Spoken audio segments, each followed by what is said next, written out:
Assalamu alaikum dear alls. How are you? Hope you will be fine. मेरा topic है, हमारा topic है आज FSc lecture number 16 FSc part 1 atomic structure spectrum of hydrogen atom. हमने hydrogen atom के spectrum के बारे में डिस्कशन करना है और इससे पहले आप लोगों ने स्पेक्ट्रम के बारे में भी पढ़ा है, तो ये बहुत ज़्यादा इंटरेस्टिंग है, बहुत ज़्यादा इम्पॉर्टेंट है। ठीक है, इम्पॉर्टेंट भी है, इंटरेस्टिंग भी है। ईटा के लिहाज से मैं तुम्हें बताऊंगा कितना इम्पॉर्टेंट है। तो spectrum of hydrogen atom, let's start लेते हैं। मैंने यहाँ पर लिखा when hydrogen molecule is heat of in a discharge tube at produce spectrum on the detector which are studied by various scientist as and known as hydrogen spectrum. इस तरह करते हैं कि जनाब अभी ज़रा देखें, यहाँ पर मैंने डिस्चार्ज ट्यूब लिया। अगर आप लोगों को याद है तो डिस्चार्ज ट्यूब क्या था?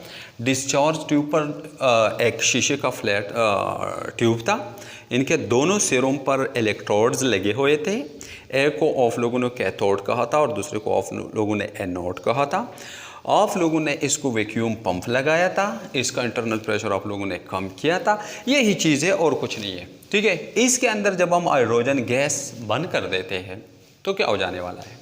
हाइड्रोजन गैस इसके अंदर बंद कर देंगे, इसको हीट ऑफ करेंगे। जब हम इसको हीट ऑफ करते हैं तो क्या हो जाता है? सबसे पहले हाइड्रोजन गैस हाइड्रोजन एटम में तब्दील हो जाता है।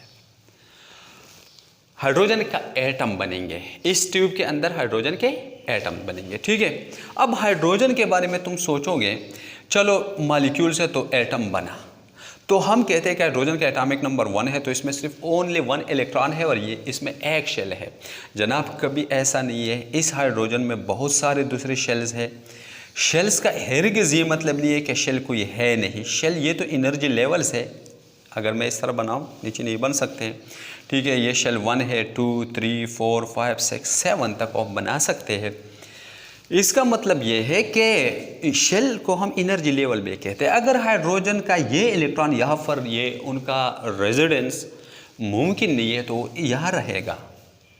ये एक मकान का इसका मतलब है कि एक मकान है और जो 7 स्टोरीज पर मुश्तमिल है।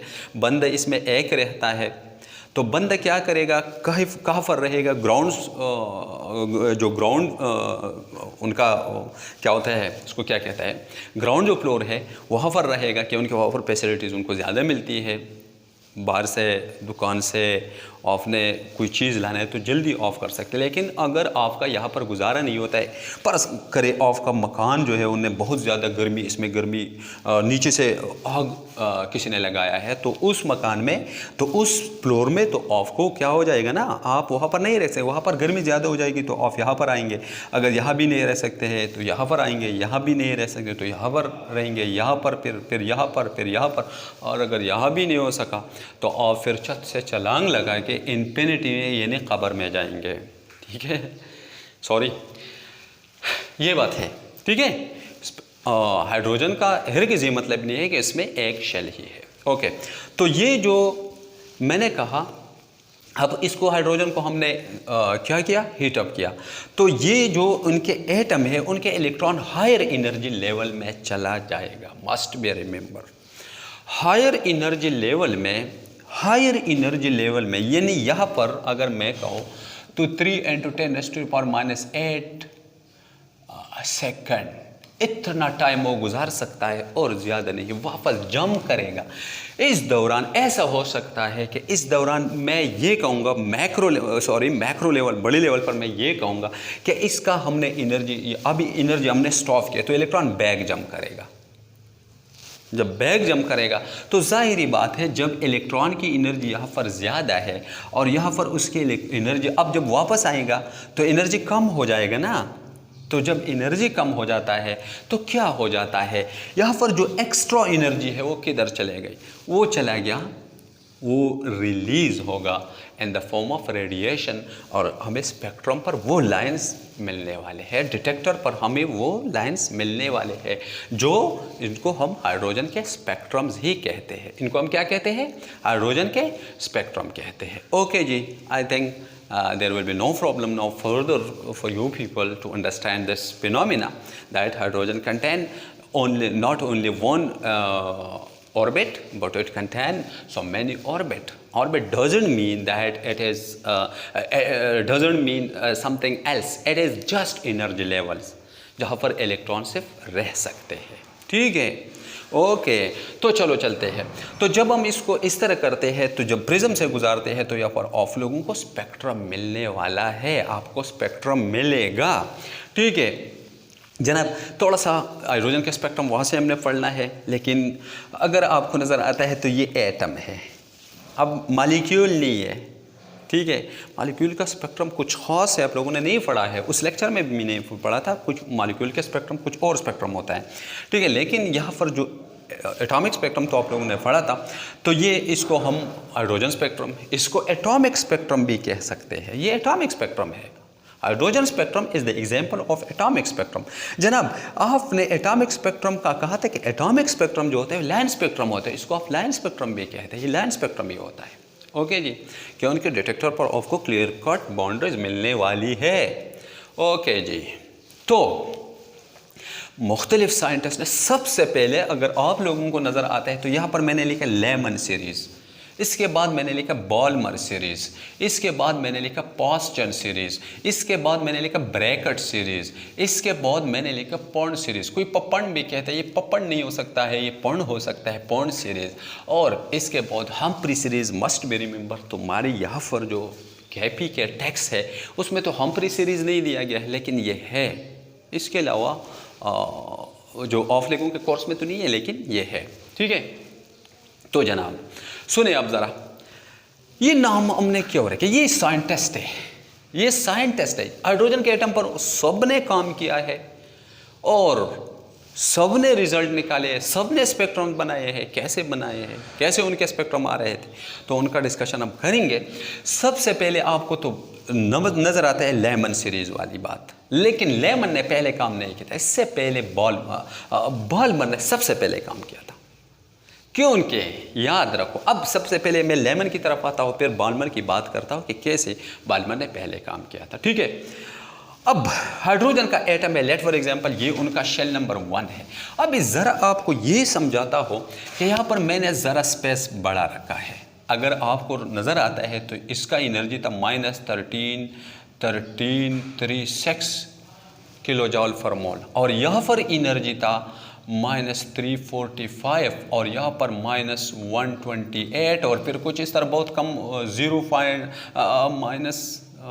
128, फिर कुछ इस तरह बनते हैं, आहिस्ता आहिस्ता कम हो जाता है। तो जो ही एनर्जी, यहाँ पर गैप बहुत ज़्यादा है तो मैंने ज़्यादा बनाया, यहाँ पर थोड़ा सा कम है फिर मैंने कम, आहिस्ता आहिस्ता मैं ऊपर जाके मैं कम कर देता हूँ।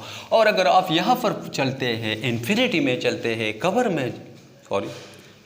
में जब हम जाएंगे ना तो हमारा एनर्जी लॉस हो जाएगा। क्योंकि इन्फिनिटी वहाँ पर हमारा वैल्यू क्या आता है 1312.36 इंटू n²/z², ये था। तो अब n तुम्हारा इन्फिनिटी है, तो इन्फिनिटी को जिस चीज़ पर भी डिवाइड करेंगे इसका वैल्यू आएगा 0। ठीक है, तो अब वहाँ पर एनर्जी तो 0 है, लेकिन अगर इलेक्ट्रॉन की एनर्जी सबसे ज़्यादा है तो शेल नंबर 7 में ज़्यादा है। अब एटम को मैंने हीट ऑफ किया तो इलेक्ट्रॉन को एनर्जी मिला, इलेक्ट्रॉन ने जंप किया 7 शेल में। अब वापस जब आएगा, मैं कहता हूँ कि एटम इतना कूल हुआ है कि वापस आया और शेल नंबर 1 के साथ इलेक्ट्रॉन वापस शेल नंबर 1 में आया, तो एक्स्ट्रा एनर्जी चला गया।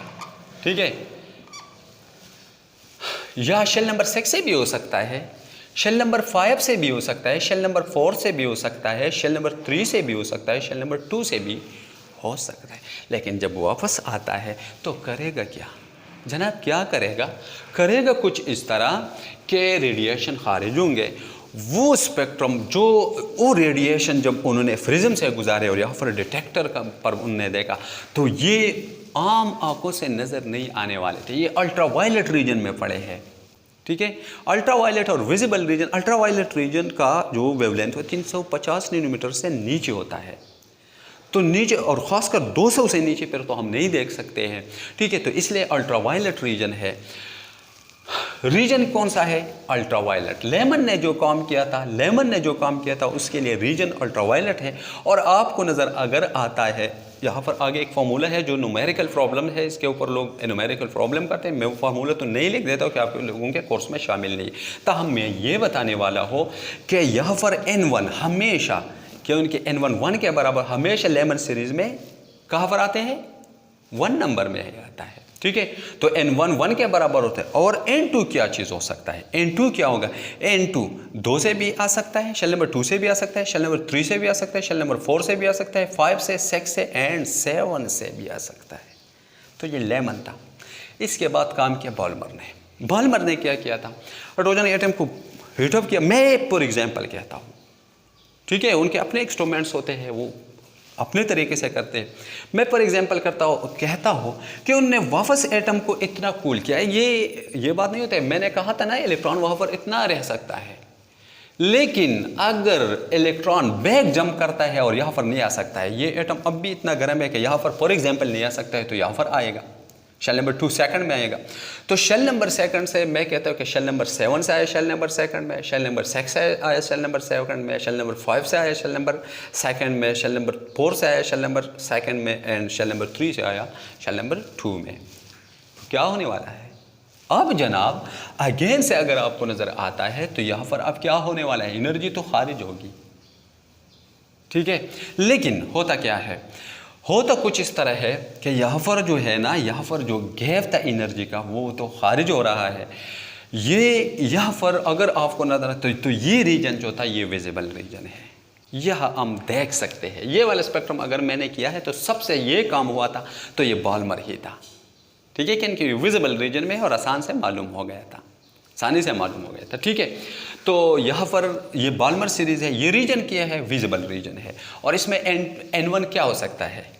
फार्मूला आप वहाँ पर फार्मूला लगाएं 1/N1² माइनस 1/N2²। तो N1 की जगह आप बॉलमर सीरीज़ के लिए हमेशा 2 लगाएंगे और N2 आपको बताएगा कि किस नंबर शेल से इलेक्ट्रॉन बैक जंप करता है। वहाँ पर फिर अपने वेवलेंथ वगैरह अपने मालूम कर सकते हैं, लेकिन वो आपके प्रॉब्लम्स नहीं है, ठीक है। तो जनाब अब क्या होने वाला है? तो जब वहाँ से आता है तो ये है हमारे पास, क्या है ये? हमारे पास था बॉलमर सीरीज़। इसके बाद पास्चन ने काम किया। पास्चन ने क्या किया?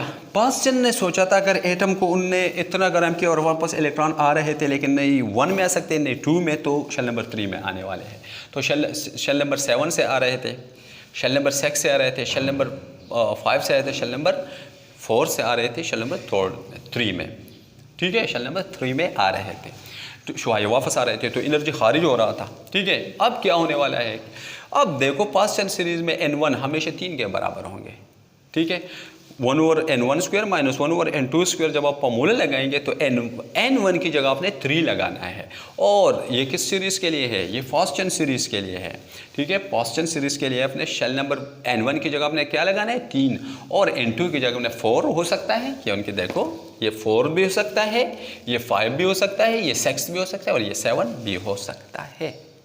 ये कौन सा रीजन है? ये तुम्हारा नियर IR, ये विजिबल रीजन से पीछे पड़ा है।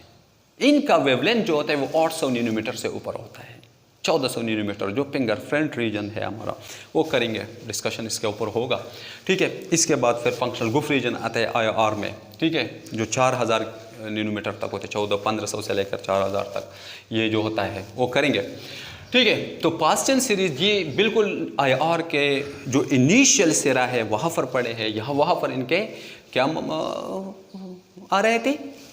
वो उनके स्पेक्ट्रम आ रहा था, ठीक है।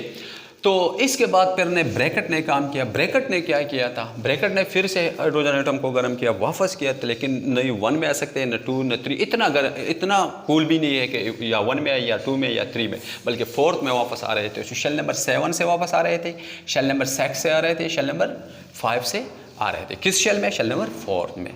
तो ये जो है ये ब्रैकेट सीरीज़ है। ये क्या? ये एग्जैक्ट IR के बिल्कुल सेंटर है, सेंटर रीजन में ये पड़े हैं, ठीक है। इनके स्पेक्ट्रम बनेगा। तो जनाब यहाँ पर n1 अगर आपको फिर से नज़र आता है तो n1 1 over n1 square minus 1 over n2 square, n1 की जगह 4 लगाएंगे और n2 की जगह आप क्या लगाएंगे 5 6 एंड 7। इसके बाद काम किया है पढ़ने P P P F U N D फंडो, ठीक है, फंडो फॉन्ड सीरीज।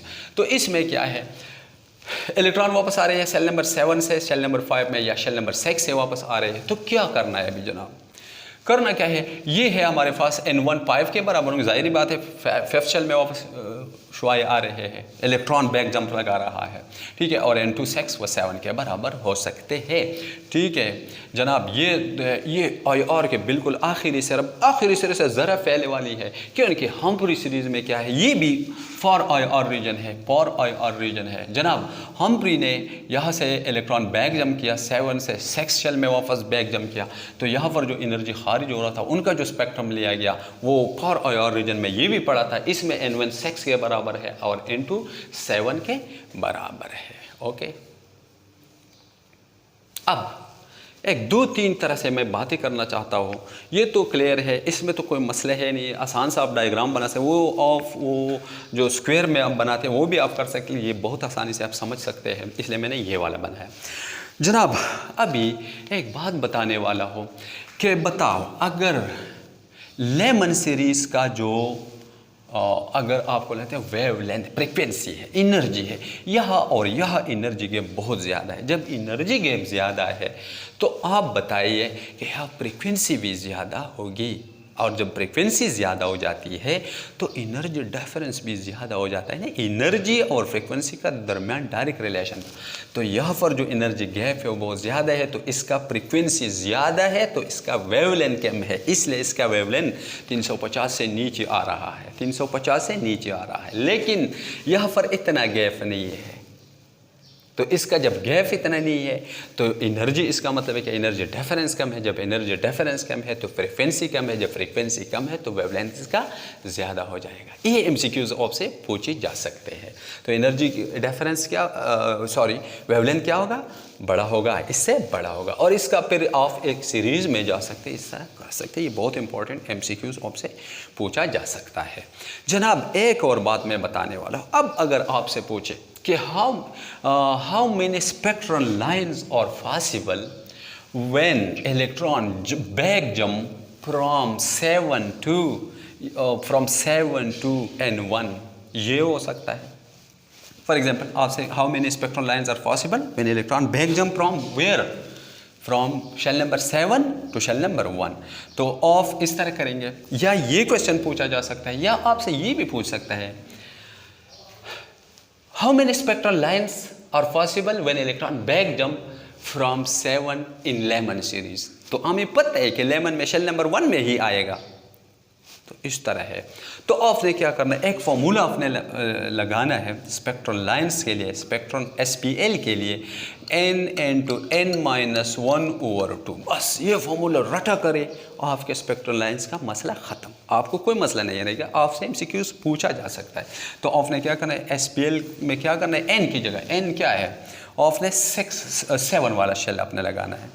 क्या लगाना है, 7 वाला, 7 से आता है तो 7-1/2 इक्वल टू 7 -2 to 6/2, और इसका 42/2 equal to 21 spectral lines possible है, ठीक है। अब अगर आपसे फॉर एग्जांपल आपसे बाल्मर सीरीज़ का पूछे कि बाल्मर सीरीज़ में अगर शेल नंबर 3 से क्या आता है, इलेक्ट्रॉन बैक जंप करता है, तो बाल्मर सीरीज़ में कितने स्पेक्ट्रल लाइंस फिर पॉसिबल है। तो ऑफ SPL लगाएंगे, ऑफ का फॉर्मूला है n × n-1/2। तो अभी आपका n क्या है, n3 है, 3 से बैक जंप लगा रहा है, n2 और 3 वही 3 फिर -1/2।